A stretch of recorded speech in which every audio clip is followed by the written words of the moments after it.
ଦେଖନ୍ତୁ ଅନାସ୍ଥା ଆଣିବାଟା ତାଙ୍କର ଅଧିକାର।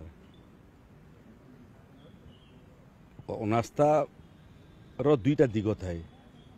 ଗୋଟିଏ ଦିଗ ହେଉଛି ଯେ ଅନାସ୍ଥା ସେମାନେ ଆଣିବେ, ଉତ୍ତର ଆମେ ଦେବୁ।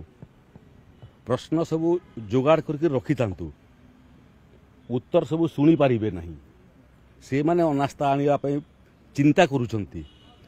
ଯେଉଁମାନେ ଓଡ଼ିଶାକୁ 40 ବର୍ଷ ଲେଖା ଶାସନ କରିବାର ସୁଯୋଗ ପାଇଲେ ଆଉ ଓଡ଼ିଶାକୁ ଏ ଅବସ୍ଥାକୁ ପହଞ୍ଚାଇଛନ୍ତି, ଆମେ ତ ଗୋଟିଏ ବର୍ଷ ମାତ୍ର ହେଇଛି। ଆମେ ପ୍ରସ୍ତୁତ ଅଛୁ ଅନାସ୍ଥା ପ୍ରସ୍ତାବକୁ ସାମ୍ନା କରିବା ପାଇଁ। ସବୁ ଟିକେ ହୋମୱାର୍କ କରିକି ଆସନ୍ତୁ। ନିଜର 40 ବର୍ଷରେ କ'ଣ କରିଥିଲେ ସେମାନେ ତାର ଜବାବ ଦିଅନ୍ତୁ।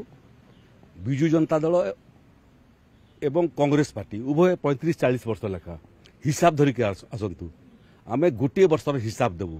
ଓଡ଼ିଶାବାସୀ 40 ବର୍ଷ ପ୍ଲସ୍ 40 ବର୍ଷ ଭର୍ସେସ୍ ଗୋଟିଏ ବର୍ଷ, ତାର ତୁଳନା ଦେଖିବେ, ଶୁଣିବେ। ଏବଂ ଯେଉଁ ଅନାସ୍ଥା ପ୍ରସ୍ତାବ କଥା ଆପଣ ଉଲ୍ଲେଖ କରୁଛନ୍ତି, ବୁମେରାଙ୍ଗ ଗୋଟେ ଶବ୍ଦ ଅଛି, ବୋଧେ ବିରୋଧୀ ଦଳ ଜାଣିନାହାନ୍ତି। ଥରେ ଆଣନ୍ତୁ ଅନାସ୍ଥା ପ୍ରସ୍ତାବ, ସରକାରଙ୍କୁ ଆହତ କରିବ ନାହିଁ, ବୁମେରାଙ୍ଗ ହେଇକରି ନିଜେ ରକ୍ତାକ୍ତ ହେବେ।